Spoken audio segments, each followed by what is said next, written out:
Hi, everybody. We are the Non-Prophets. Welcome to the show. This show is brought to you by the Atheist Community of Austin. I'm your host, Jeff D. My co-hosts are Vic Farrow. Hello. And Mary McManamee. Hello. Who's not actually in the studio yet, but that was me doing her voice. On her way. And our producer is Russell Glasser. I'm here. Today's opening music was Beautiful World by Devo. It's a beautiful world we live in, a sweet romantic place. Sometimes. But boy, people make it a living hell sometimes. Yeah. We are live June 15, 2002. The Atheist Community of Austin is a non-profit educational organization promoting positive atheism and the separation of church and state. We have weekly meetings Sunday mornings at the Hot Jumbo Bagel Shop at 307 West 5th Street at 10:30 a.m., except for the first Sunday of each month when we have our lecture series at 11 a.m. in the Longhorn Room of Fur's Cafeteria at North Cross Mall. Our next lecture will be on July 7. The speaker is going to be the Texas Freedom Network Outreach Director. Texas Freedom Network is a anti-right-wing civil liberties protection group. And that person will be talking about the upcoming school textbook hearings in Texas, where the fundamentalists, once again, will be out there trying to remove important information. Trying to drive education back to the Stone Age. Yeah. ACA board meetings are at 10 a.m. right before our regular meeting on the second Monday of every month. Remember, this is all in Austin, Texas, so those of you out of state, sorry. You can come visit if you like. Come to Texas. These meetings are open to all ACA members, but you can only vote if you're on the board of directors. If you shop at the Randall's food store chain, you can give them our nonprofit organization number 5158, and 1% of your purchase will automatically be donated to the Atheist Community of Austin. The Godless Gamers meet Monday nights at 7 p.m. at my place, but I've just started a new job, or will on Monday, and so I need to find somebody else to host the Godless Gamers because I'm not going to be able to. I'm not going to be able to have the free time to keep the place nice and tidy for. ACA Happy Hour is at Antonio's near Highway 35 and 183 every Thursday night at 7:30 p.m. For more information, you can call our voicemail at area code 512-371-2911 or visit our website, www.atheist-community.org. Did I hear Mary come in? Mary? I don't think so. Hey, there she is. Get up here, will you? Jeff, Brian in the chat room says that song you picked is played in ads for Target department stores. I'm sorry? Is that true? I don't know. Oh, okay. I have no idea. Not that they have it copyrighted or anything. I heard Devo at a Friday's restaurant the other day. Hello? Any root beer? He was here, sitting down at the table, showing up late. We were just talking about how we need to get the gang together, like, at 1 o'clock. I know, like we used to do this. Yeah. Were you out of town or something? No, just late. Just late. No good reason. You don't know what I would consider a good reason. We've just gotten through the opening announcements, and I'm ready to head off into Newsland if we want. Okay. All right. I ran into your mom and dad. You did? Yeah. Where? At Walmart. Hey! I was there buying spray cleaner for my drafting table because I got a new job. Oh, I needed to clean up my did. drafting table because I had some art I had to do at home. And Yeah. and I'm walking down the aisle, and these two older folks accost me, and I'm thinking, oh, they must recognize. They said, Jeff D.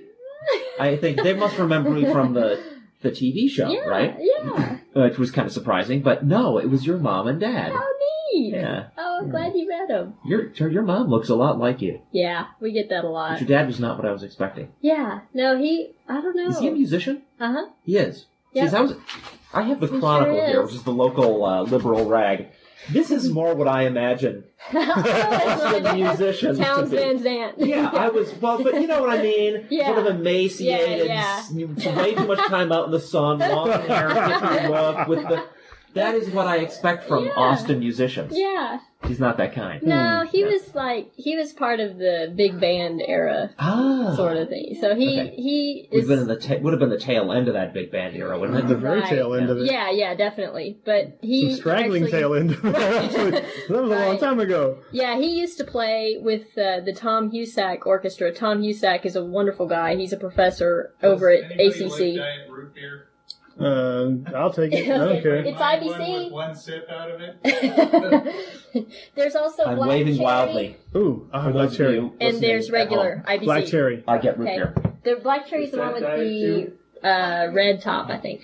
Anyway, while we discuss our food and drink. Our food All right. choices. Yeah, can we, I listened to last week's show. Yeah. We were brought some food. We brought cake. Mm-hmm. That was a big mistake, because that was very distracting on Broadway. Yeah, but it tasted good. Yeah, but it we was should. good. Drinks are okay, but let's keep the food away from the broadcast. Yeah, you want to get food on the equipment or anything like that. Yeah. Well, it was just there was forks clinking against the china and stuff. Yeah. And chewing and the swallowing. It was just a little much. The scraping Just a of little the much. plate. And I was, frankly, rude for those. I was listening listening to it, and I didn't get that far because right about halfway through the program, my computer, it does this thing where it decides to reboot itself every once in a while. No. Just on its own, it'll just say, "Hey, it's time for me to reboot."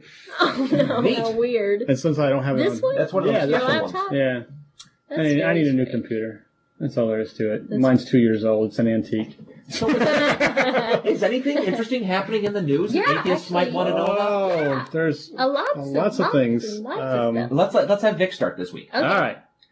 The President Bush's quest to ban all human cloning appears to have hit a legislative wall in the Senate, effectively killing the proposal's chances for congressional passage this year. Senator Sam Brownback, a Kansas Republican, has been pushing the Bush proposal, which was overwhelmingly approved last year in the GOP-led House.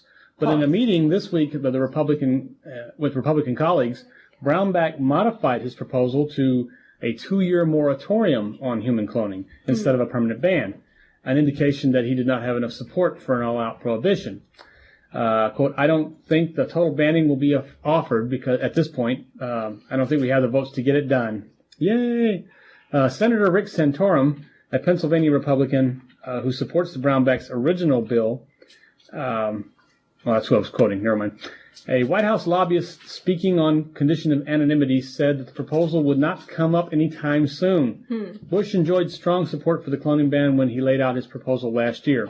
Lawmakers in both parties shuddered at the notions of cloning people, which just goes to show these are ignorant fucks. It's really, really interesting how that worked out, because you know why it's not going through.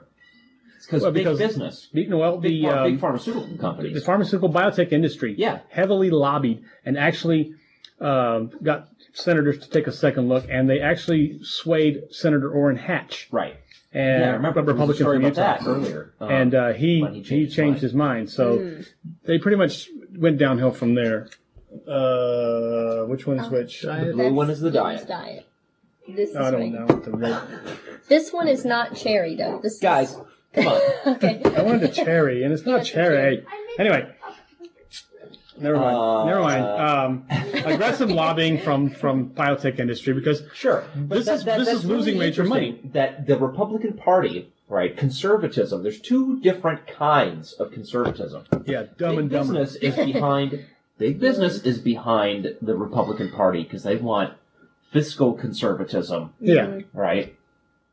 And social too. They're not that big. Big business is not that big on social conservatism. I mean, apart from issues like. But I mean, Republicans are. Yeah, but there's two different kinds of conservatism, and they're at odds now. Mm-hmm. Big business doesn't want where's the word I'm looking for? Strikes. Labor unions. Unions. Yes. Right. That's more of a social conservative issue that they care about. That has nothing to do with cloning. It has nothing to do with whether clones have souls or what the Bible says. Right. That's purely power. Yeah. But and then there's the social conservatives, the religious conservatives primarily, that are against all this other stuff for different reasons. I love it. I love it when Yeah. when these people attack each other. That's beautiful. Yeah, the pimple on the Republican ass is the religious right. Yeah. And if they could ever pull their head out of their ass and shed themselves of this, they might actually be a decent party. But some of them are religious actually right in is the favor of pimple. it. Huh? Well, a lot of the Republicans, not all, that's true. In favor But a of- lot of them are in favor of the religious right being Well, on their that's side. Yeah. And because the religious right gets out votes. Yeah. They took the control of the House and Senate due to the Yeah. religious right, Yeah. and the NRA, which is the same thing essentially. God and guns. Yeah, all right, so we'll be cloning people pretty soon. That's excellent. Well, there's never any real plans to clone people. Sure, The whole biotech industry there's cloning. gonna be human cloning. Yeah, There's we gonna will. be, and it's gonna be cool. Yeah, but All right. Haven't you seen Star Wars yet? the biggest benefit from cloning is the ability to produce medicine. Did you notice in the Star Wars movie that was like positive cloning? All those stormtrooper guys that they cloned. Yeah. It was like they were They were the good guys. soldiers, and Yes. they were heroic, good guys fighting on the side of justice. Yeah, That's great. in this particular episode. Then, Yeah. then- Yeah. But well, then we know that's a better. nice change from the normal But they're who Franken-science view of Yeah. everything. But they're the ones who become stormtroopers. I know. They were still creepy. Yeah. yeah. Well, speaking of the Republicans, Creepy. yeah, because the Texas State Republican Convention has adopted a platform. The Texas State Republican Convention, also known as the United States Taliban, has adopted a platform that includes an affirmation of the United States as a Christian nation. It also called for legislation to allow public prayer in school. Well, stop and think about this a second. This is the Republican Party platform of the State of Texas. Texas. Ugh. What are we like? Number 2 in electoral votes Yeah. after I think California. after California. It's a very important. That's New York's insane. Yes.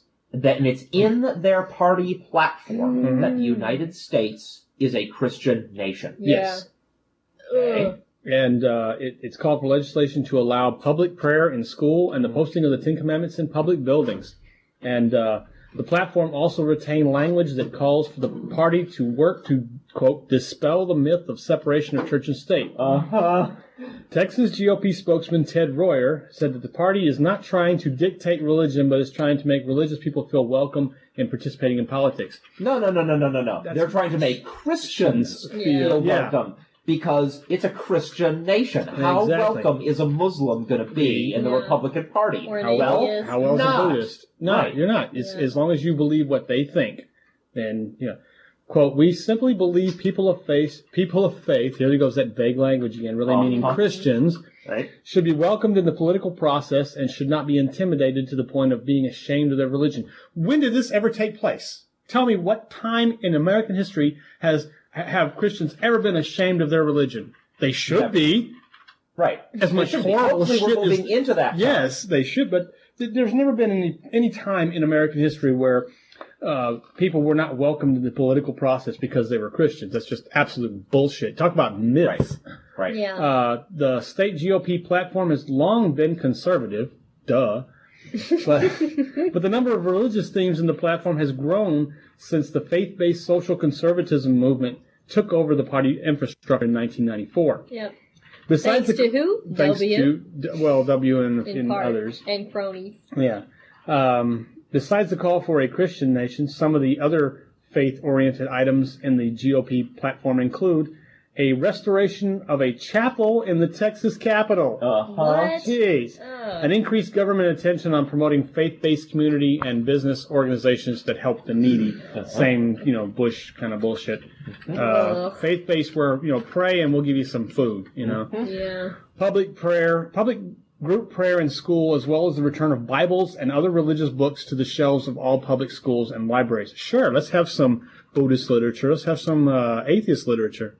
Right up there alongside of it. And you mentioned the Ten Commandments bit The too. Ten Commandments. They are in they want the favor Ten of Commandments posting the Ten posted Commandments, even everywhere. though all across the country it is absolutely clear Ten Commandments doesn't belong. If they're there on public property, they have to come down. Period. Mm-hmm. Why the hell are they bothering to make something illegal part of their party platform? Because they want to nix that portion. It gets better. Insane. The party is also called for character education, quote, based on biblical principles upon which our nation and state law system were founded. Great. So they're going to Isn't have that like special? Dr. Laura's videos for all the kids in school. Oh, boy. Dr. Laura's not Here- Christian.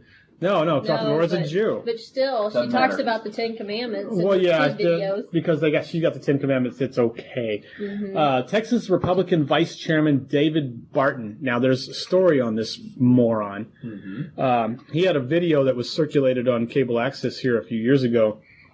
Boy. That came out right about the same time as his 1989 book, The Myth of Separation. And he had a laundry list of quotes from founding fathers, and the whole point of his video was to express that the founding fathers did in fact create a Christian nation. And some of his stuff was challenged later on and found to be unverifiable.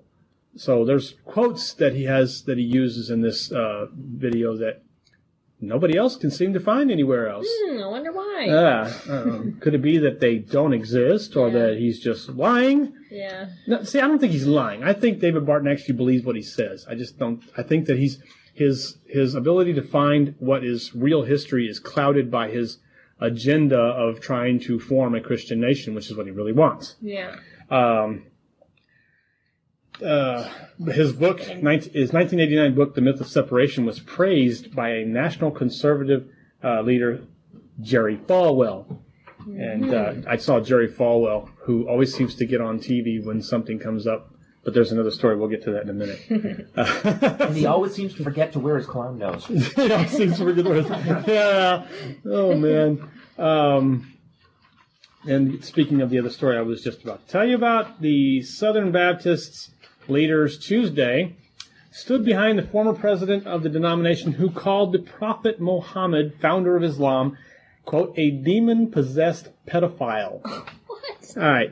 Apparently some ex... Wait. We're moving on to another story, and I don't want to do that yet. Oh, okay. I got more here from, again, the Austin Chronicle, featuring a picture of what I imagine Mary did. Towns Here's some Van Zandt. more. At the Texas Republican Convention? convention with their platform discussion, they attempted to pass a resolution requiring GOP state representatives to nominate the next House Speaker, like, as part of the party platform.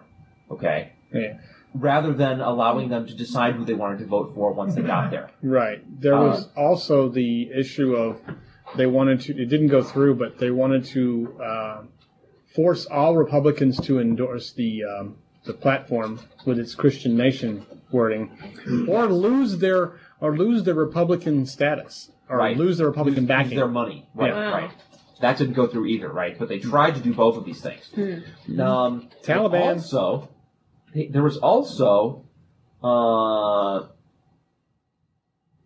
a declaration that what Texas needs is an all-Christian judiciary. Ew. Oh, yeah.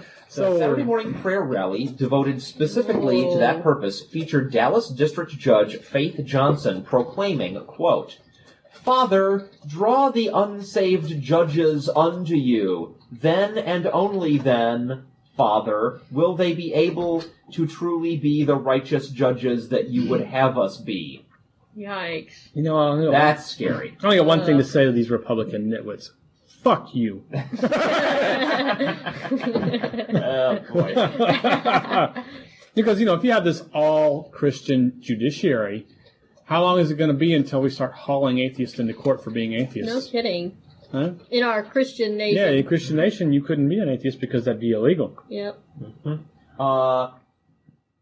David Barton, by the way, who you were just talking about earlier, also Nitwit. called for a requirement that a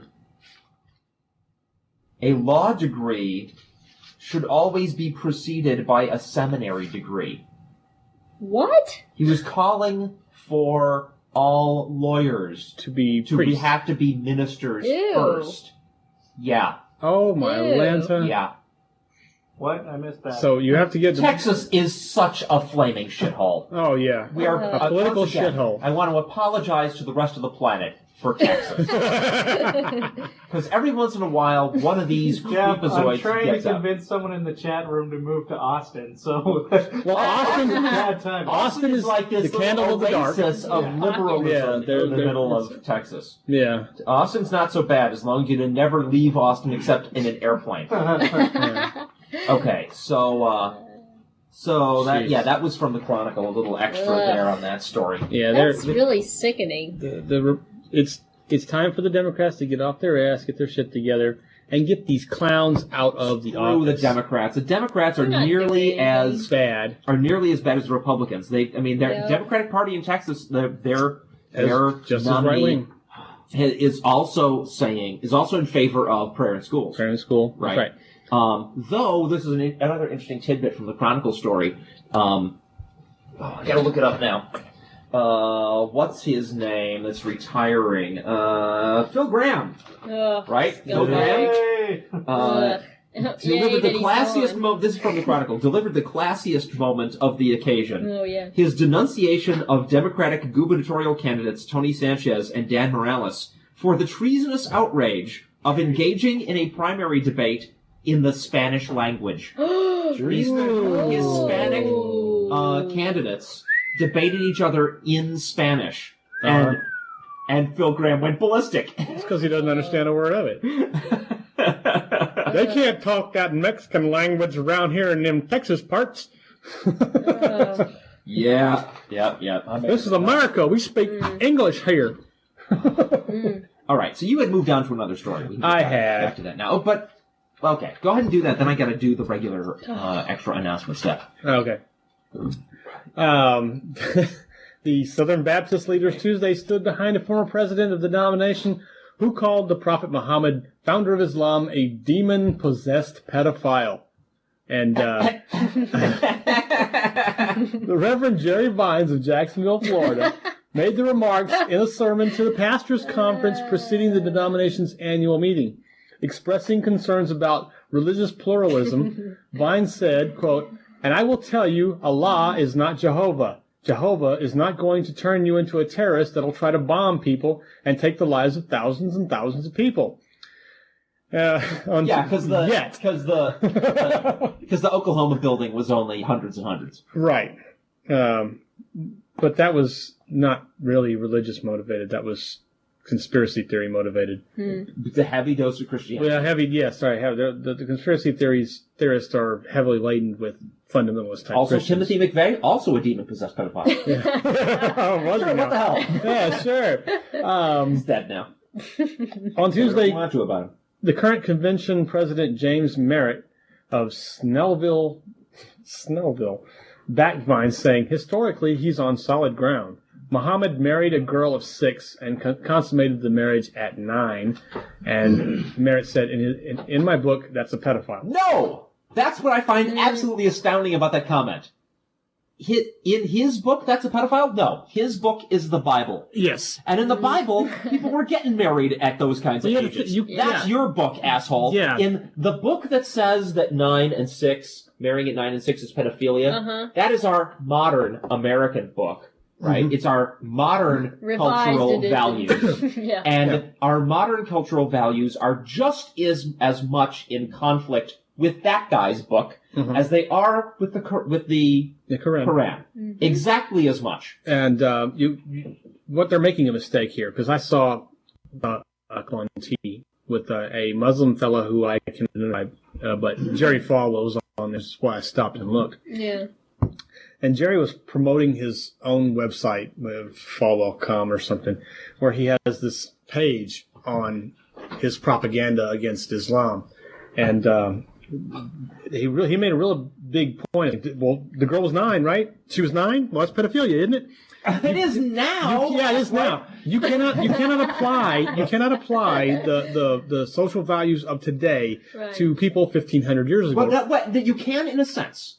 Only in the sense of evaluating whether the teachings that come out of that era are things we ought to still valid. be living by now. Remember, though, 1,500 years ago, women were property. right? Yeah. You didn't. Right. Yeah. Right. But the fact that we don't treat women as property now is a reason why we ought to throw out all that old pre-medieval crap. Yeah. Right. Right? Yeah. That is why we should throw that out. But if we're going to throw out the Quran, throw out the Bible as well. Along with The it. Torah and all the rest of that. And I have a crap. story I need to follow this up with. The Christians and Muslims have fundamental difference, Merritt said. The God they worship is a God of works and a God of fear. And the God we worship is a God of hope, grace, love, and mercy. Now, wait a minute. How many times have you ever heard some Christian talk about a God-fearing Christian? So it is a God of fear, That's a isn't lie. it? Isn't it, It's a Mr. flat-out Merritt? lie. It's the whole sales pitch of Christianity is carrot and a stick, right? Right. Yeah. Carrot is heaven, the stick is hell. Yeah. That's fear. That is fear. a fear-based religion. God, the whole thing All about God religion is lifting his fear-based. veil of protection so that some other religion came over here and blew up our buildings. Can I read the next line from this story? Because I have it too. All right. The Southern Baptists president-elect, Reverend Jack Graham, also supported Vine's position, warning believers to, quote, look carefully at who they're following and what they believe. Shouldn't they? Now that is so ironic. Yes. That is just so ironic. Yeah. The man should take his own advice. If people were I know. capable, if Christians were capable of looking carefully at who they were following and what they were believing, They wouldn't be they any. wouldn't be Christians. No. They would be out. They wouldn't be Christians. They wouldn't be Muslims. They wouldn't be Buddhists. They wouldn't be anything other than just human beings thinking for themselves. Yep. Astounding. That's ridiculous. What can you say? The Looking freaking there's one more lunatics. line from this. Go ahead. Do you Yeah. mind? The discussion of Islam came as missionaries handed out green ribbons in the exhibit hall to encourage Baptists to pray for Muslims' conversion. Yeah. Didn't they learn anything? Wasn't it just last year they were praying for the conversions of Oh. Jews? Yes. Didn't they learn anything? Of course not. That brought down This is going to bring down a shitload of controversy from American Muslims and Muslim countries that Bush is trying to buddy with because he wants their support during this war on terrorism. But if you got the flaming idiots talking about how these Muslims are just really evil people, and Jerry Falwell went as far as saying that it was a false religion and Muhammad would have been possessed by evil forces in order to. Falwell said this on television? Yes, he did. I don't quite. That's not exactly the quote he said, but it just was. It was not God that possessed that gave Muhammad his information. It was actually a deception of the devil. Grave. We had on Like the TV making show. something else up. On the TV show, our good friend Arlo Pignati loaned us a videotape with this segment of Jerry Falwell's sweaty face, like right up there in the camera, ranting about hell really exists and there's really, really real devils Demons and they walking this earth. They walking the earth and they have horns and scales and wing and bat wings and stuff. on the Alan Keyes He was ranting like that. on the Alan Keyes show, someone asked him, says, "Do you believe there's demons?" Yeah. He says, "I really don't know if there's demons or not." So he's backpedaling now. Some 30 years later. Speaking of the Baptists praying for the conversion of Muslims Ugh. and how they're all at each other's throats. No. There's a story from the New York Times. Lori Goldstein. It's sort of a editorial / informational piece. Okay. The past 8 months have not been easy for believers. The Roman Catholics learned that some of the princes of their church protected priests who sexually abused children. Muslims have seen their scholars condemned and their scriptures deconstructed for signs that Islam encourages terrorism. Jews in Europe have suffered a wave of anti-Semitic attacks as world opinion hardened toward Israel in its conflict with the Palestinians. This is a rare moment in history, like planetary alignment. 3 world religions simultaneously racked by crisis. The nature of the trouble for each is different, but adherents of all 3 feel suddenly embattled and isolated. Atheists say, "I told you so." And even some people of faith are asking whether there isn't something in the nature of religion itself that ends in corruption. Yeah. This is so unusual as to defy any cyclical theory, said Alan Wolf, director of the Boise Center for Religion and American Public Life at Boston College. Historians are always saying that everything goes through cycles and that nothing is new. I'm saying this one is new. The article went on. Another commentator, was a scholar, was asked, is there anything that we can find in history that's similar to this? And they had to go like thousands and thousands and thousands of years in the past to the time when these three religions were just getting started. That was a similar period where the existing religions were all coming under a lot of question. You got to go back that far. So great. Hopefully that's encouraging news. I would like to see the whole up. Damn thing go out of business. Keep the pressure up. Keep the questions we've coming. got these morons in Texas who are wanting to have who are espousing this Christian nation bullshit. I mean, well, it really makes me concerned that, if there is a World War III, it's going to be a religious war. I mean, and that's, I think, what we're seeing Hey, let's take a big chunk of land. September Let's take 11th. the Christians, the Muslims, and the Jews, put them all there, let them kill each other off. Then we don't have to worry about them anymore. But what's interesting about the situation we're in is it really looks like desperation. Yeah. A lot of this stuff. And desperation, as much harm as it causes, is an encouraging sign. Right. Because they're dying. Because they're just making fools of themselves. Right? And assuming we live through this, it's like an inevitable thing we're going to have to deal with the death throes of these religions. I wish it would happen in our lifetime. It very well may. I kind of think religions die and go away. Yeah, it's happened before. Yeah. But Christianity? Given current life expectancies, I got another 50 years left, and I don't think it's going to happen in then. Well, all right. But still, it's an encouraging sign. And the only thing we have to watch out for, though, is what's going to come in to fill the gap. Yeah. And you have a story from Britain, don't you? About what's come in to fill the gap there. Oh, no. As the people of Britain become less religious. As Russell was pointing out, this really isn't encouraging. But it's happening. More people in Britain believe in ghosts than in God, according to a startling new survey of paranormal beliefs. Someone actually did a survey of paranormal beliefs. Satellite television channel Living quizzed 1,000 people for its Paranormal Report 2002, the largest supernatural study ever undertaken in the UK. Now, those were two really interesting Freudian slips there. First, you said lizard, and then serpent. Yeah. Serpent? I did say serpent? Okay, never mind. Lizard, serpent. There's snakes in this. There's snakes in here.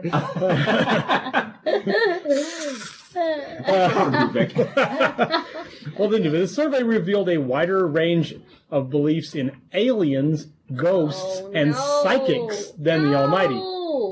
So instead of believing in God, we'll believe in Miss Cleo. Yeah. Sure, that's a great idea. And then that, of course, is dangerous, because that's where you get new religions from. Yeah. Right? This is suggesting people just being gullible about that stuff. All it takes is a very charismatic psychic to come out and say they're a prophet, and suddenly you're off and running with a new religion. Does the woman who talked to animals, that is the mind reader of animals, does she count? I saw that commercial for that on TV about Lost. I can't believe she has on the Animal Channel. Yeah, she has Planet, which used to be. I don't have cable anymore. She has a psychic link with your pets, and she can tell you what they're feeling and how they think. And oh man. So religion is being eclipsed as a central faith in people's lives by ghosts.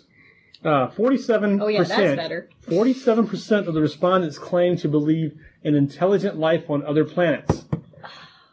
Man. There may be intelligent life on other planets. I don't know that, but we don't know of any. Yeah. Right. So believing that there is no different than believing in there's God, because you don't know it's there. And it's just, I think it sounds good, so I'll believe that it is true. Right.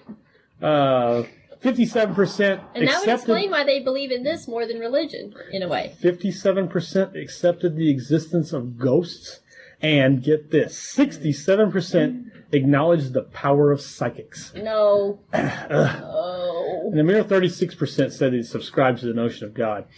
Britain's most religious is East Anglia, yeah, East Anglia. with 54% claiming to believe in God, compared to the mere 26% in the atheistic East Midlands.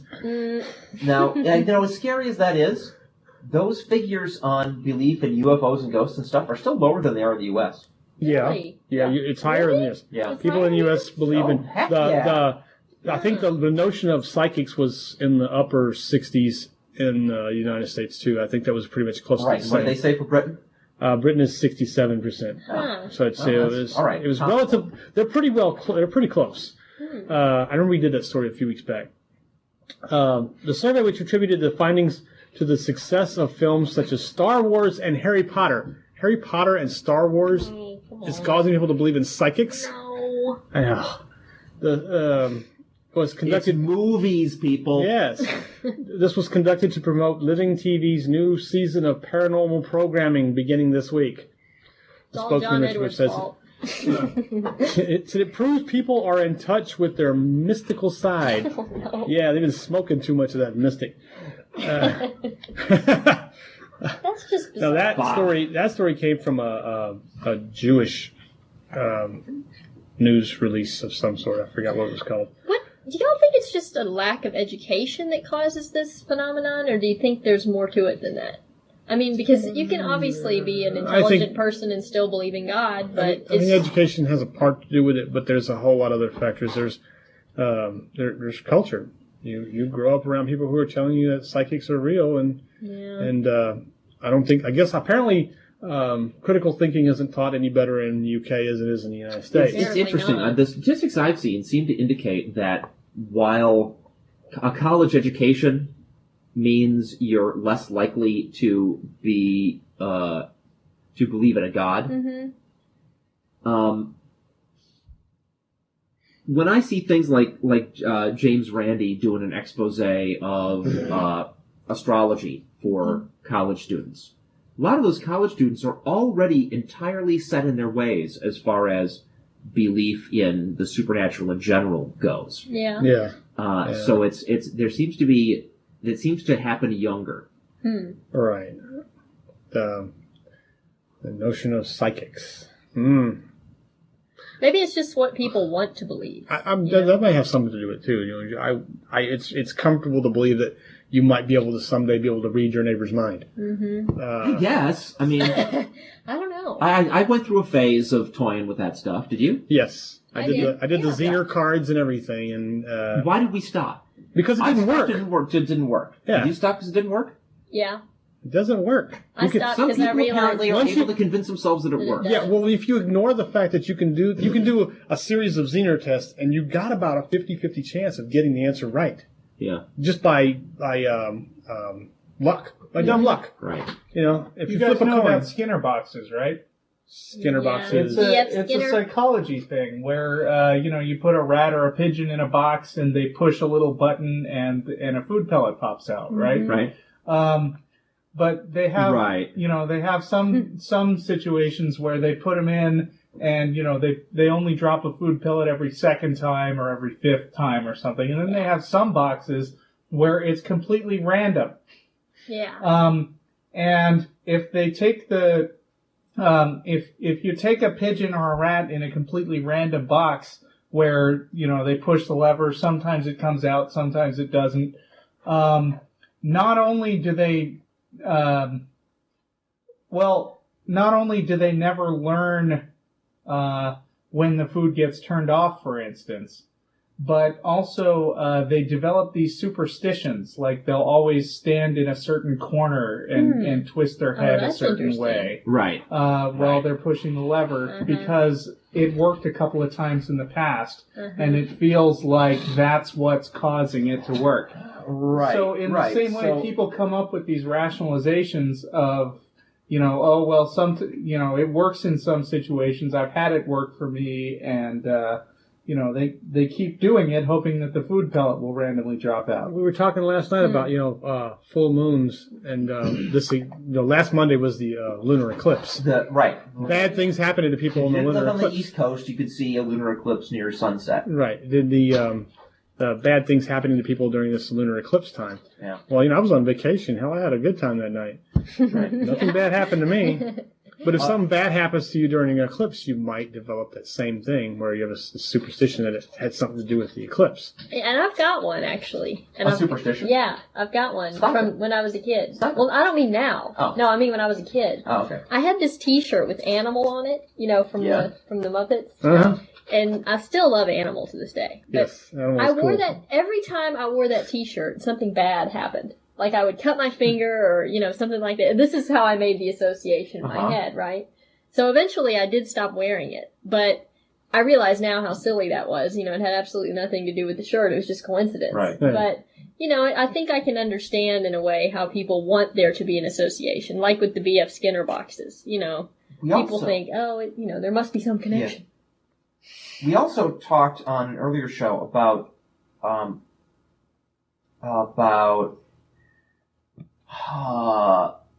cognitive dissonance and how that works, which is in the laboratory test. What they did was they got some students in to perform a really tedious menial task, and they paid some of them $20 to tell the next wave of students that this was going to be fun and exciting.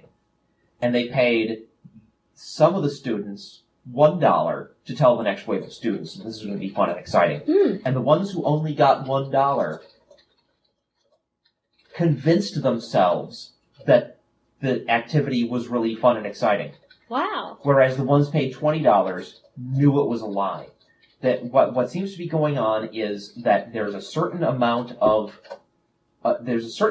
required for a person to convince themselves to do something, and you can reach that threshold with money, in which case you don't have to dredge up this personal commitment to it. Yeah. But if there's not that much money, and you do it anyway, it all gets filled in with your personal commitment. Yeah. And they convince themselves that suddenly this thing that they had experienced themselves and knew was tedious and dull was really exciting and cool and fun. So did the people who were paid $20, did they tell the people, you're going to hate this, it's boring? They said, yeah, but, and they told me to tell you that it was exciting, but you'll... Oh, okay, but you really won't like it. Right, they weren't honest. Yeah. Huh. So yeah, I think all those elements combine to just make it difficult for people to get to adulthood without acquiring some bizarre superstitions. Right. People have bizarre superstitions that that affect them and affect other people. And let me give you an example of that. I was working on the roof of an apartment home, and I had the ladder set up to get up on the roof. And while I'm up there, I hear this pounding on the ladder. Yeah. And I look down, and there's this lady standing inside her door and wanted me to get down and remove the ladder so that she could leave her apartment because she couldn't walk under that ladder. Bizarre. Yeah, I mean, that's just those things I've never absolutely understood. ridiculous. And the black cat story. The really obviously silly ones that are like standard superstitions. How do those get passed on? I don't know. Like throwing the salt over your shoulder and that just like crap. with my Yeah, if you t-shirt. spill salt, you got to throw it some over your shoulders so that bad things won't happen to you. Yeah, but what would it have taken for you to convince the next girl down the street that wearing a T-shirt of Animal from Sesame Street was going to make bad things happen? I bet you that it would have just taken you saying so. Probably. That's all. All it takes for these people with the ladder superstitions is Probably. they heard it from somebody else. Yeah. If you walk under a ladder, bad things will happen to you. And this person would not leave her house because there was a ladder perched up against the roof. Well, I'm convinced that, at some point in history, probably before that superstition got started, something bad probably did Yes, but this is a person associating the bad thing with the walking under the ladder, or crossing the path, or a black cat crossing your path. This happened to me before too. I was driving to my parents' house, and up ahead on the road, this black cat walked across the road. Well, there's a car about equal distance from me. Both of us had to stop because the cat's in the road. I'm not going to run over the cat. Well, the cat crossed the road. I proceeded. The other guy didn't move. And I looked in my rearview mirror. His reverse lights were on. He turned around and went the other way. And the only way to get to where he was going was a very long extra journey around because of the neighborhood that he was in. So this guy took an out-of-his-way trip. If you are willing to look back in time far enough, pretty much anywhere you go has been crossed by a black cat. Yeah, right. The whole thing is, just a moment's reflection would seem to be sufficient to show that's complete and utter nonsense. And what's this "don't step on a crack" or your brother's back business? Don't step on a crack. I don't know. At some point, if your brain actually works, you shed all this crap. And it doesn't bother you anymore. So now I walk under ladders all the time, and nothing happens because of that. I'm not going to run over the black cat, but I'm going to keep going as soon as he crosses the road. Okay, who's got weird superstitions they still have trouble shaking? I do. Vic? I don't think so. No. No? I can't think of one.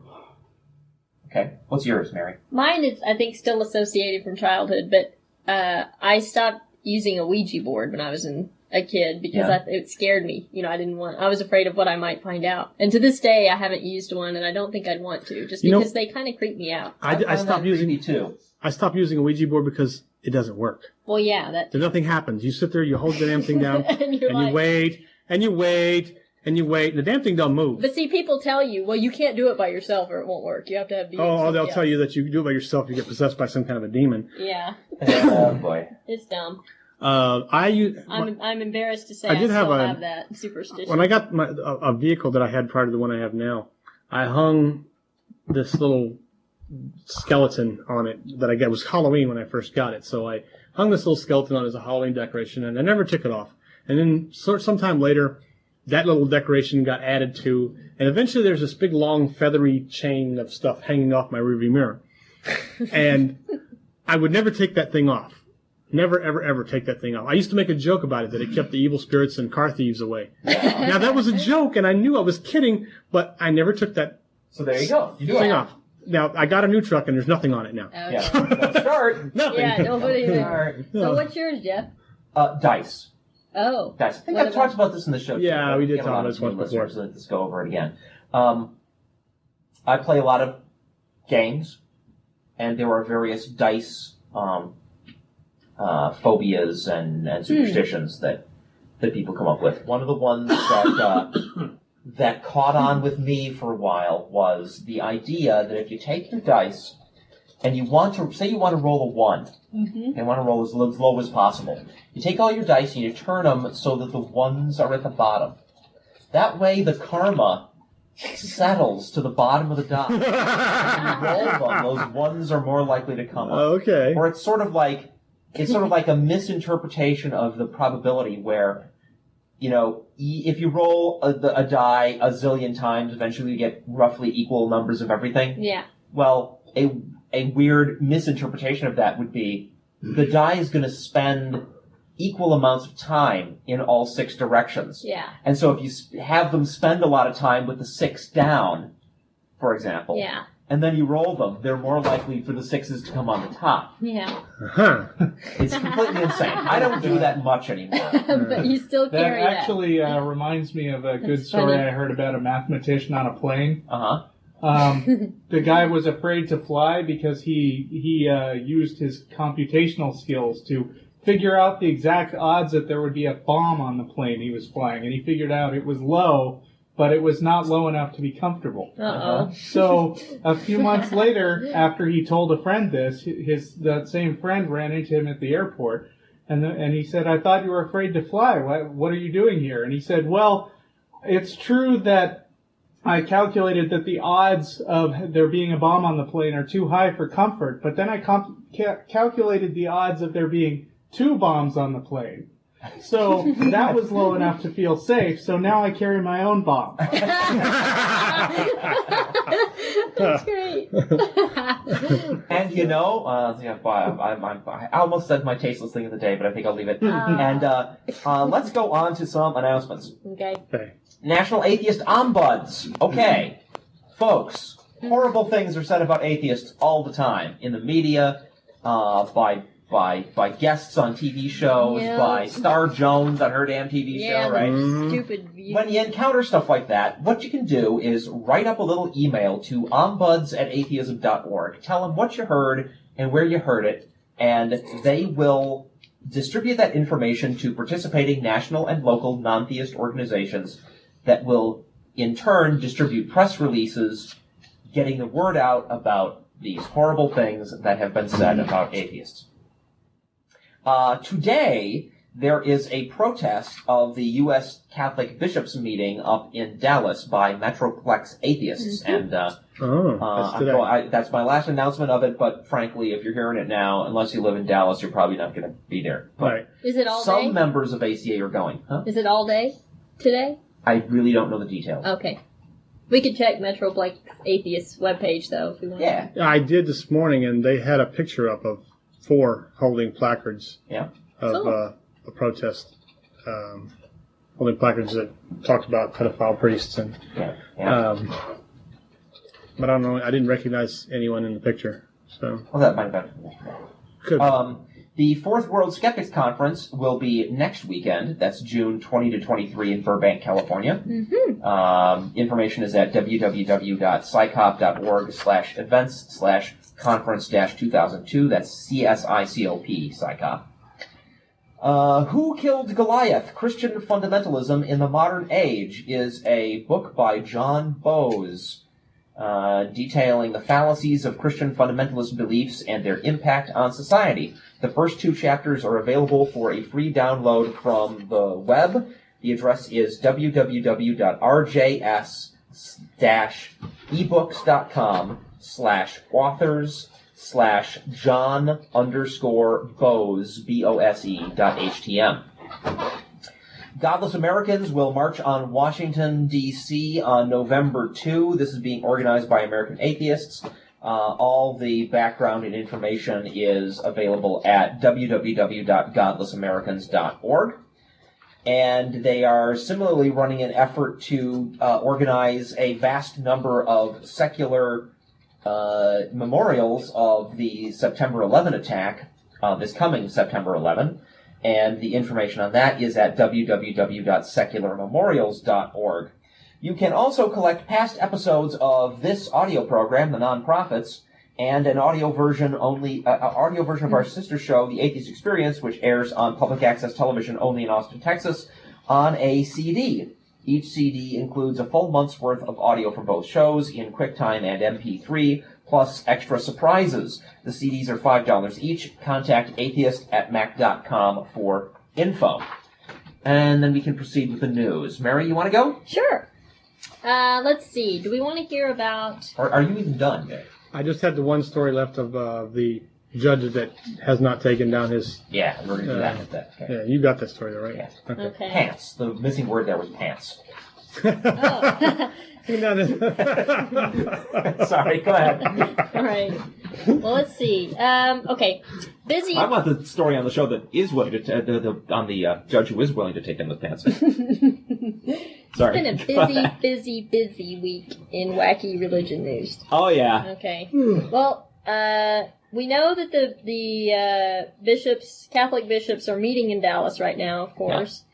And on Thursday, they threw out the most contentious portion of a proposed sex abuse policy. And that provision would have allowed priests who have abused only once to remain in the ministry. So they toss that out. Toss that out. You abuse even once, you're out on your ass. Yeah. Okay. And, zero tolerance policy. What's the loophole? That's what I want to know. They're basically trying to, craft a policy that... deals with predatory priests, right? And this is a 3-day meeting of all these bishops. But this guy in Amarillo is saying that has loopholes because, and he is, this guy is Bishop John Yanta, or maybe it's Yanta. But anyway, he's of the Diocese of Amarillo. He doesn't feel that this document will be published. He thinks that it will go down in defeat because he feels that the Vatican will not approve the document in its present form because American Catholics represent a small portion of the church worldwide. He said Rome could act on the bishop's document quickly, or it could take up to 2 years for approval. He said or it could be buried in the files of all their other stuff they never even address. Yeah. Yeah, because there's some very vital pedophilia going on in other countries that they need to protect. Right. Mm-hmm. Yeah, exactly. Yeah. Scary thought. This guy says he will support the document 100% as it is, despite a few qualms he has with it. Now, among the qualms he has, interestingly enough, with this, is that he takes issue. He does not like the rejection of the amendment that would allow latitude for those who offended once in the past. He said if someone had a change of life, received treatment, and had a perfect record, he should receive consideration. So No. I know. No, depends what the job is, right? Right. What's the job? If the job is to be the moral archon, right? The person who stands for everything that is right and true and just and good. No, you should not receive consideration. You should be able to get any other kind of job. That's the wrong job for you if you have fondled the private parts of children. Right. Does it? I mean, they can give all kinds of second consideration for jobs where they do not have to be the moral archetype. Mm-hmm. And that's fine. And they can get second consideration for, socializing with them and stuff. Sure. Okay. You made a terrible mistake. Fine. But I'm never going to forget, at one point you had your hands and possibly your lips on children's private parts. Yep. Okay? I'm never going to forget that. Right.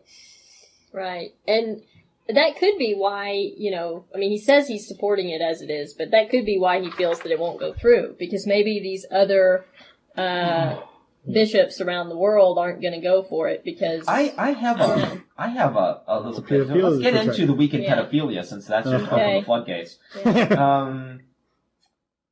That's sad when you can actually have a report every week on pedophilia from the church. That's less this week, but it's more like hard data as opposed to stories of actual molestations. From Dallas, a report shows that roughly 2/3 of the top U.S. Catholic leaders have allowed, these are bishops, right? Yeah. Mm-hmm. Of Catholic bishops have allowed priests accused of sexual abuse to keep working, a practice that spans decades and continues today.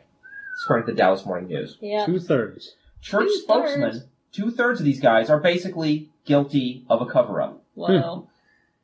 Church spokesman did not dispute the results of the study, which depicts a far broader pattern than has emerged this year in Boston. And I always edit these things down, but they went on to say how they gathered the information. About half of the dioceses that they approached for information to conduct this report, only about half even responded. Now, do a little quick math. What would be the motivation of the ones that didn't respond? Something to hide? Yeah, likely. Let's say maybe half of the ones that didn't respond. No, excuse me. 2/3 of them are guilty in the first place, so more than 2/3 of the remainder are guilty, are liable to also have been involved. Yeah. We're getting up there near now, 75%. Yuck. Yep. So that's hideous. They had to do this study by just going over the news stories and keeping track of names and compiling figures and just jotting it all down and calculating, because the church was not particularly cooperative. Speaking of which, Did you want to do more on that one? Okay. That was a good follow-up to that thing. Yeah. Well, this is a good follow-up to that one. Okay. Church officials out of Boston have banned actually, this is from the, actually this is between Boston and Dallas now. The U.S. Conference of Catholic Bishops is meeting. But church officials have banned reporters from the Boston Globe from attending those sessions, citing the newspaper's decision to publish a draft of the clergy sexual abuse policy before its formal release. What problem could they possibly have with that? Yeah. Was this the draft that said, we're going to let you stay a priest if you've only molested one kid? It might be, but it's only not... Only got caught molesting one kid? The article really doesn't say. It just says that... and this is according to the editor of the Boston Globe. He says, the Bishops' Conference singled out the Globe for punishment solely because we did our job as journalists. We obtained a copy of the Bishop's draft policy on sex abuse from an independent source, and we published the contents before the Bishops formally announced it. In an act of recrimination, the Bishops have excluded the Globe from the floor of the conference. This sort of behavior is surprising and disappointing, but we can only hope it does not continue.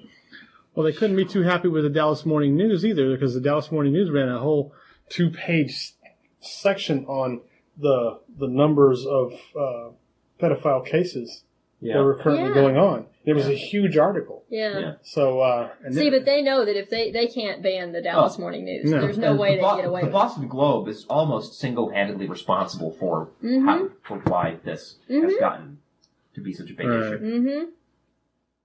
It says conference leaders in Dallas issued all-access media passes to reporters for wire services, major newspapers, and religion writers so that they can observe the bishop's deliberations from inside the hall. But of course, all on C-SPAN, that doesn't apply to the Boston Globe.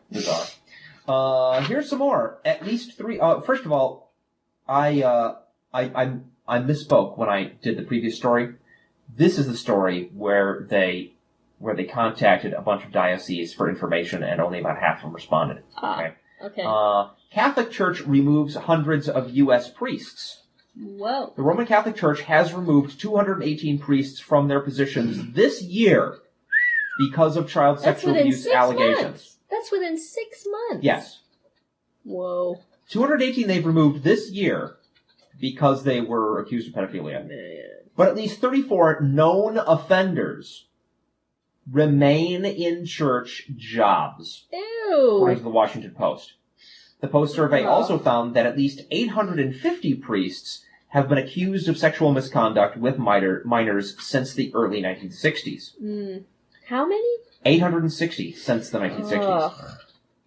And apparently 218 of them this year, so... That's of the ones we know about. Assuming the pedophilia didn't suddenly blossom into existence in the past 6 months. Hell no. They're not nearly kicking out enough. The Post said that the numbers were considerably higher than previously disclosed and showed the scope of the sex abuse scandal that has hit the Catholic Church. They also underscored the shortage of reliable statistics on the Church's sex abuse problem. The newspaper said it conducted the survey by contacting each of the nation's 178 dioceses. It said 96 responded, but 82 did not. But supplementary data was gathered from newspapers, church newsletters, and diocese websites. As the nearly 300 active U.S. bishops head for Dallas this week to debate and vote on a national policy on priests accused of sexual misconduct, they don't know the extent of the problem and have made no real effort to find out, said the newspaper. I agree. They themselves couldn't get this information. Yeah. And they're preventing the Boston Globe from even coming. Amazing. Shall I go on? Sure. At least 300 church abuse suits filed so far in 16 different states since January, when the case of a pedophile priest in Boston spurred claims against Roman Catholic dioceses across America, a nationwide review by the Associated Press found. Lawyers say the rush of litigation is truly dramatic for such a short time, and that several hundred more cases are being informally mediated between dioceses and accusers. Several hundred? Yes, that's 300 plus several hundred more. It's off the charts, said Paul Schultz, a Minnesota attorney who has defended dioceses against hundreds of abuse claims. Daniel Holden, attorney for the Orange County, California diocese, said it would take a couple of years for these cases alone to be resolved. and more will certainly be filed in the upcoming months. Unbelievable. I've got one here, actually. Have you? Let's do it. Yeah. This guy is a former priest, and he was removed in 1991 from a Southside parish this is in Chicago, over earlier child abuse allegations. He was charged on Friday with possessing hundreds of images of child porn in his Chicago condominium. The criminal complaint brought against Vincent McCaffrey said he made admissions to the charge on Tuesday, and that U.S. Customs Service agents found at least 1,500 images of child porn in his computer, as well as printouts under his mattress. He's 49 years old. Ew. I don't even have that much regular porn. I know.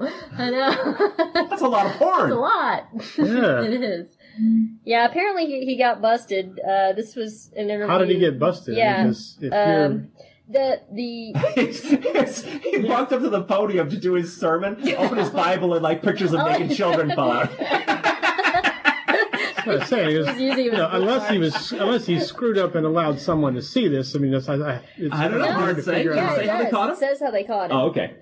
Elisa Brown, special agent in charge of the Customs Service's Office of Investigations in Chicago, said New Zealand authorities uncovered child pornography websites there and discovered through bank and credit card records that McCaffrey had been a subscriber for more than 2 months last year. I love New Zealand. Yeah. Those guys kick ass. They do. I have a New Zealand story to do after this one. Oh, you do? There's our link to this story. So he used a credit card to purchase indeed. child porn over the internet. Yep, not to sound like Ned Flanders, but righty-dee. Yes, indeedy. Yes, indeedy, he did it. So not only is he perverted, he's stupid. Yeah. Yep, pretty much. Remember, these are people who believe that there's an invisible guy in the sky who apparently will burn them in hell for sinning, but doesn't mind the child porn, and will protect them. Well, all you got to do before you die is confess all your sins and ask for forgiveness, and you're straight ticket to heaven. So you can be the most wretched individual alive ever. At the end of your life, confess all your sins, ask for forgiveness, you're done. Yep. You're going to heaven. Yeah, when they perform their last rites, that's what they do. That's it. It basically absolves you for everything you did so that you can get into heaven. Yeah. Amazing. Shall I do my New Zealand story? We're getting away from Catholicism here. That's all right. Go ahead. Are you done with Catholicism? I am. The only other thing I had in pedophilia was a story that we referred to last week, and Vic and I couldn't agree on the details, about a woman who got married to an ex-priest who then turned out to be a rapist and pedophile. Oh, yeah, we didn't. And the church didn't tell her. Yeah. The point of contention was whether she knew he was a priest before they got married. Yeah. She did know he was a priest. She didn't know that he had, molested a bunch of kids. She didn't know he had been kicked out of the church, essentially. Right. She didn't know his reasons for leaving. Yeah. Okay. Now we have been doing a story for the past few weeks about a case where a religious couple basically starved their kid to death. Yeah. And that was in courts, and we have a final wrap-up of that. Yeah. But we'll get to that in a second. But meanwhile, New Zealand. What's happening? Deborah Ann Moorhead, age 34, and Roby Jan Moorhead, 45, both of Dargaville, were both found guilty of the manslaughter of 6-month-old Caleb by failing to provide the necessities of life for 3 months before the boy died on March 29 last year. In summing up at the end of the trial this morning, Judge Harrison posed the question, would reasonable and careful parents use a sick child to test their faith in God? Wow. The Moorheads are Seventh-day Adventists and vegans, abstaining from eating fish, meat, and dairy products. Despite the parents receiving numerous warnings, Caleb died from bronchopneumonia due to vitamin B12 deficiency, which could have been easily treated. Instead of allowing a simple injection of vitamin B12, the couple took the boy from the hospital and went into hiding from the authorities. They administered a variety of herbal remedies, including smearing garlic on the soles of his feet. Ugh. Because, you absorb nutrition through the bottom of your feet. Yeah, and garlic at that. Yeah. That's full of vitamins. Yeah, oh. Can I just take this moment to say that New Age, alternative health remedy stuff is completely stupid. Is just as stupid as religion, as theism, and much, much, much more dangerous. Yeah. Yes. Judge Harrison said that there was uncontested evidence that the couple had been told that without treatment the boy would die. In their video interviews with the police, the couple said they saw the issue as a test of faith. Yep. Mr. Moorhead said that use of conventional medicine was non-negotiable and he would not compromise his beliefs. He was looking at the long term when he would be reunited with Caleb in heaven. Excuse me. In heaven. Middle of a burp there. Heaven. So that's the long term. Ugh.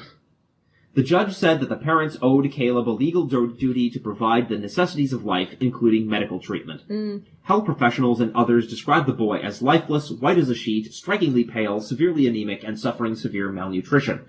Mrs. Moorhead's own health diary indicated she was worried he might die. Even up to half an hour before death, the jury was told, Caleb could have been saved. So she kept a diary. Yeah. The father in the other case. We'll do that. He kept a diary. Yeah. It was used against him in his trial. But go ahead. The judge said that belief in the healing power of alternative remedies or the healing power of God or opposition to blood transfusions was not a lawful excuse for omitting to obtain medical treatment for a sick child. So, those people, prison. I wonder, though, to an extent, and this is not in any way to excuse what happened, but I know that there is a phenomenon that can happen sometimes where a mother will withhold medical treatment because she's afraid of, the father, and, because she herself is being abused in the relationship. So, by extension, she's really not able to protect the child because she can't even protect herself. And I'm not, and again, it could be the other way around. It could be a husband who's afraid of his wife, so he doesn't intervene when it comes to their child because he's afraid of how she might react. But these people sat and watched their child shrivel up and die. Right. And did nothing. Yeah, the story doesn't say, but they did convict both of them, and presumably they investigated what each of their attitudes was. Right. All right, so we do have a follow-up to that, which is back here in the U.S., the conviction in that case, the similar case here. Jacques Robideau. This story is from the Associated Press out of the Boston Herald. I'm assuming that this happened in Boston, but unfortunately the article does not say. But a leader of a religious sect who said he believed he was fulfilling God's prophecy as he watched his infant son starve to death was convicted today of first-degree murder. Jacques Robideau, age 29, testified in his own defense that he was following God's instructions and thought a miracle would save the boy as he withheld solid food for 51 days.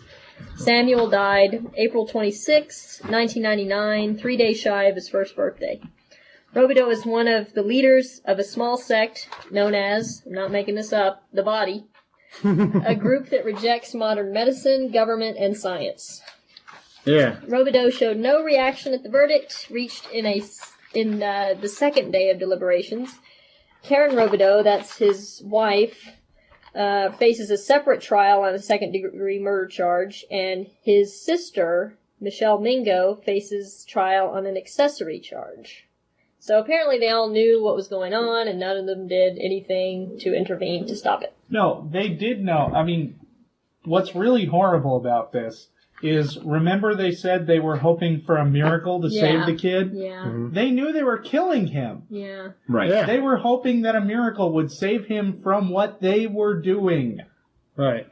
Which, as a new father of an infant, is just completely beyond anything conceivable to me. That you could sit there and do something that you know is making Killing your your kid slowly starve to death and not do anything about it.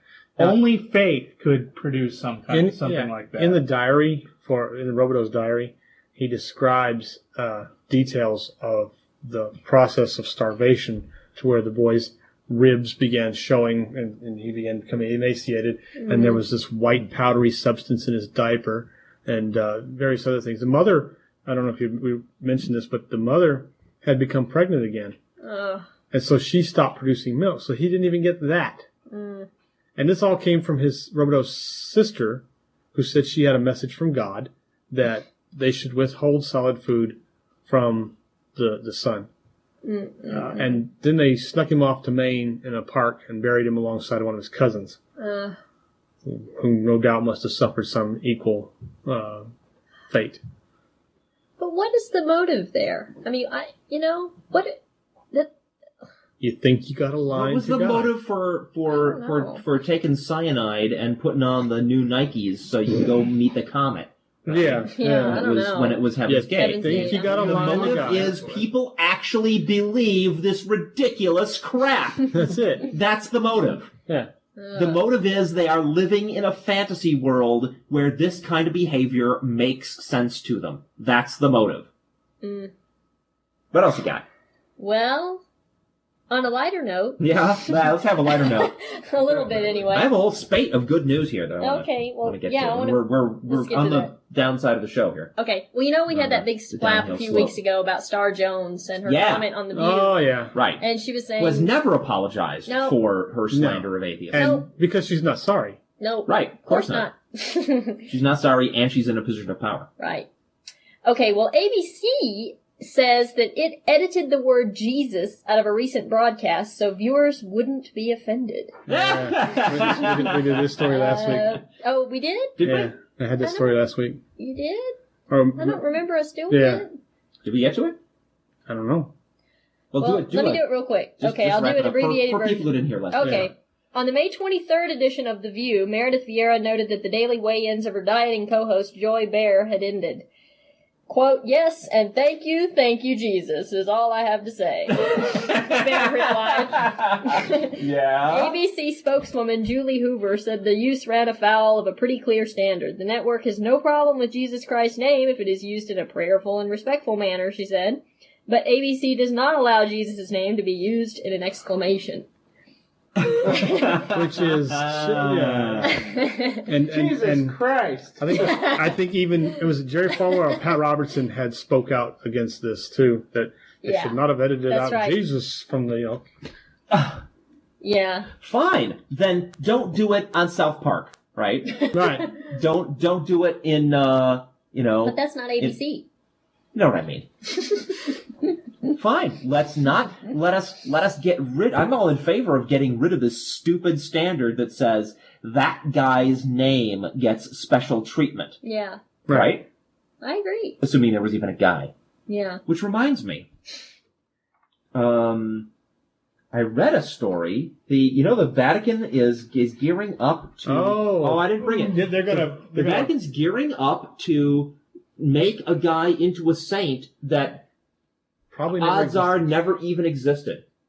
Oh, yeah. I heard And there have about been that. challenges to I this, almost and brought those that challenges story. have been shot down. And someone else, I think, said something to the effect that it really didn't matter. Yeah. That he It didn't matter if he exists or not, but that's fine because none of the Neither does miracles God. that they attributed to these guys happened either. Yeah. So of course it doesn't matter if he existed. No. Um. Oh, Good did y'all news. want to hear what Good Star news. Jones had to say about that? Oh yeah. Sure. It was stupid to bleep that.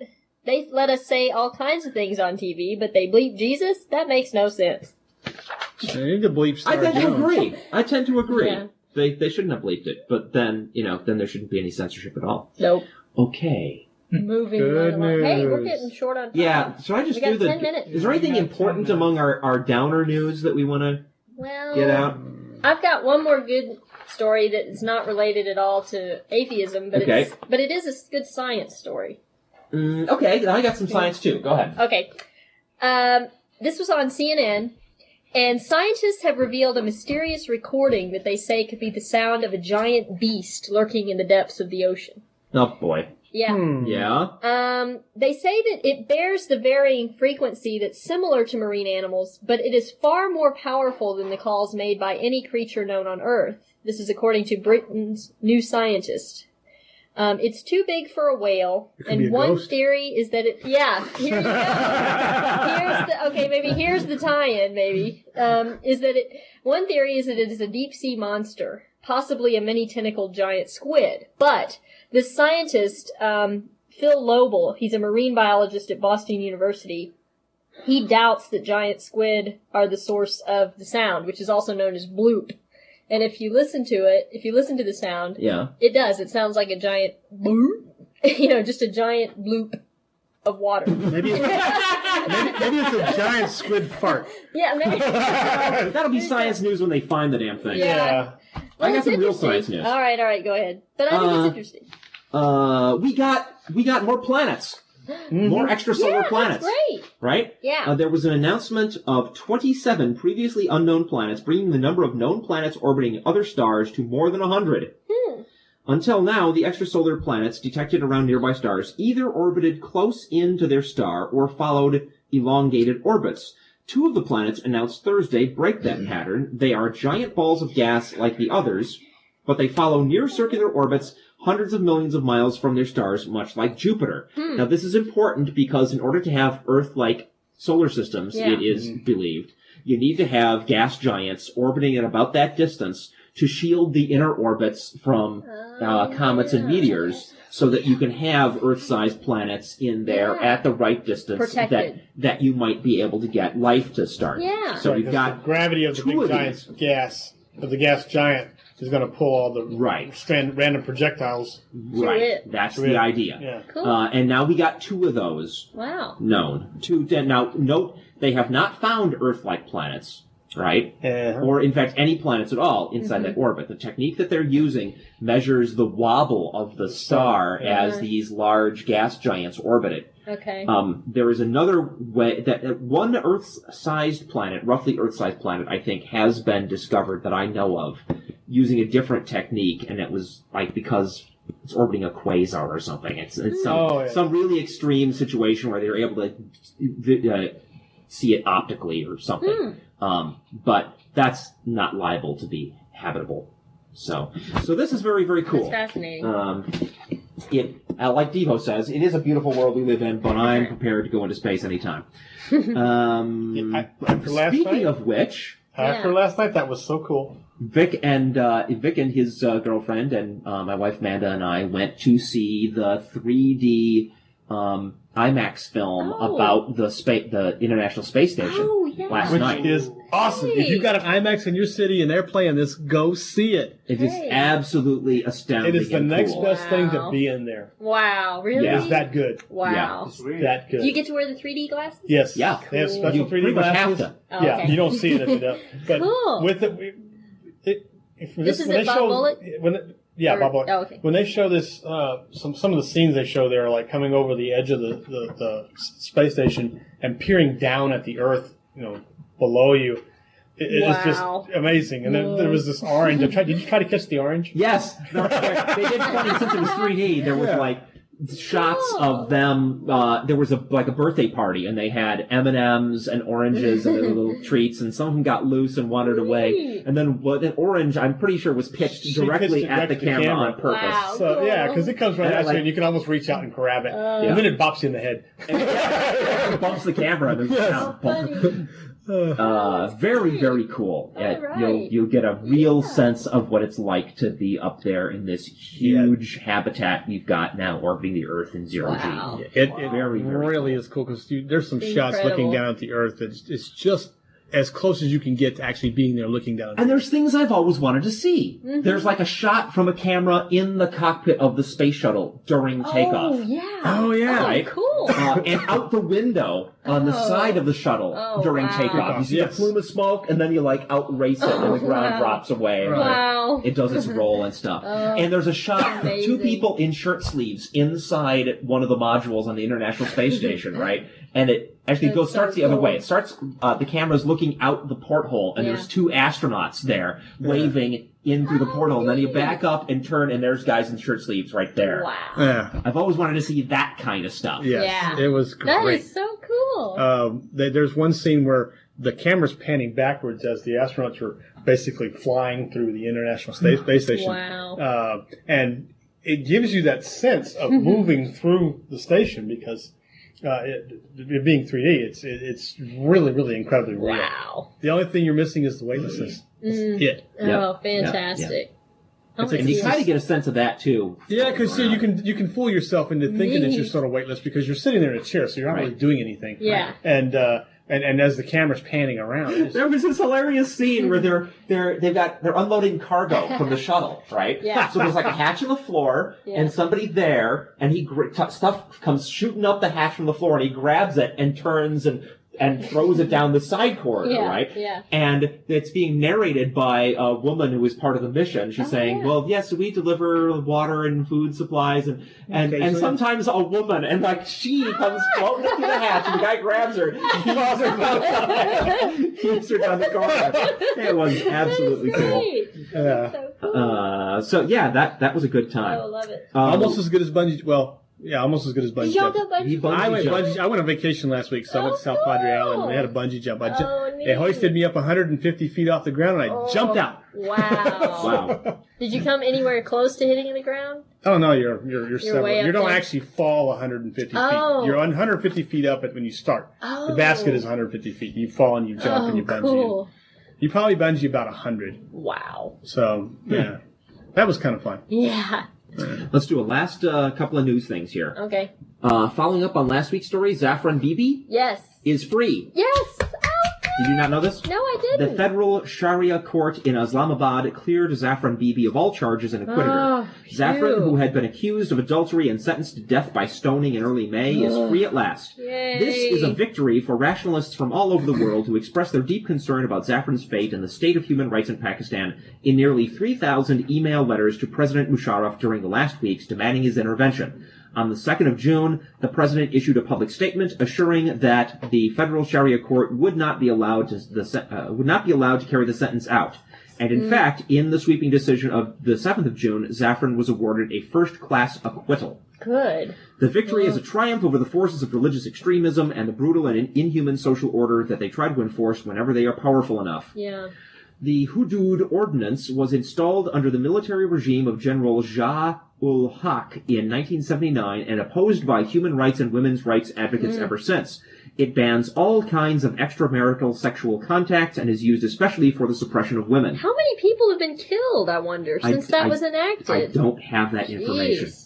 Women are nearly always taken as the guilty party, even if, as in Zafran Bibi's case, they are the victims of rape. The Hudud laws don't make any distinction between consensual and forced sexual acts. Yeah. Thousands of women in Pakistan are accused of adultery every year, and many of them are kept in prison for 10 to 15 years. Though the law gives judges the option of sentencing the accused to death by stoning, that sentence has not been applied since the early 1980s. Zafran Bibi's case marked a strengthening of the religious right, which is trying to increase its influence in Pakistan again. Reacting to the massive protest against the conviction of Zafran Bibi, the Council of Islamic Ideology, Pakistan's top religious body, has announced a basic review of this law. So that's all good news. But at the same time, Dr. Shaikh is still in a cell in Pakistan awaiting execution. Rationalist Dr. Yunus Shaikh, founder and president of The Enlightenment, a Pakistani organization for the promotion of secularism, science, and reason, is still languishing in a cell. He was arrested in 1999 and accused of blasphemy. On the 18th of August of last year, the lower court condemned him to death. The appeal filed by his family in the High Court is still pending. The case is moving very slowly. Dr. Shaikh's life is in danger not only because the death sentence could be confirmed, but also because the fundamentalists are after his blood and may be waiting for an opportunity to implement Allah's will on their own. Yeah. Rationalist International and several other organizations worldwide have been campaigning vigorously for the release of Dr. Shaikh since his arrest. For information on how to join in the effort for his rescue and for abolishing the draconian blasphemy law in Pakistan, visit the website of Rationalist International, www.rationalistinternational.net. Okay? And I want to encourage everybody listening to our show. You heard the success with Zafran Bibi. If there is enough outcry, we can get this guy out of prison and his life saved. www.rationalistinternational.net. And thank you very much once again for listening to our show. We will be here again next week, as we are every week. We will leave you with Devo. It is a beautiful world we live in, and if we fight really hard, we might even be able to keep it that way, at least long enough for those of us who would who care to escape into space. Yep. So we'll see you next week. Bye-bye.